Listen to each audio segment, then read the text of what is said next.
I hired a private jet for $20,000 for a one-way trip from Dallas to Miami. And on the way home, I took a $20 Spirit Airlines ticket from Miami back home to Charlotte. Here's what I learned and the difference between the two.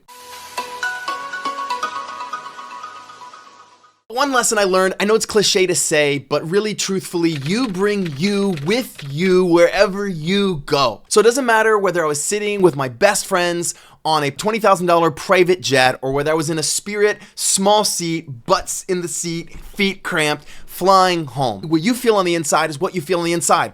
I was on the jet and I was still a little bit stressed because I was thinking about something from work. I was on the Spirit flight and I was thinking about something from work and I was still stressed. Truthfully, you still bring you with you, so just don't make the mistake, and I've made this in my own life, so I don't want you to make it. Don't make the mistake of thinking that money or fancy things will change how you feel on the inside. The second thing is kind of similar to the first. It's that, look, people pretty much do three things in life. They either sit or they stand or they lay down. I bet when you're watching this video, you're either sitting or you're standing or you're laying down, and ultimately, that's what we get to do. It might be on a big flight, a fancy flight, it might be on a cheap flight, it might be in a $100,000 chair, it might be in a $10 chair. It really doesn't matter what kind of flight you're taking or where you're sitting or standing, as long as you're healthy and as long as you're happy and as long as those things are in place. Focus more on those than on the money. In the United States right now, we focus a lot on the money and having the fancy thing, but ultimately, it's not really what ultimately matters. The third thing is that we live in America, and I was reminded how blessed we actually are. I mean, let's be honest. Somebody could take a $20,000 flight, but I could also get home for about 20 bucks.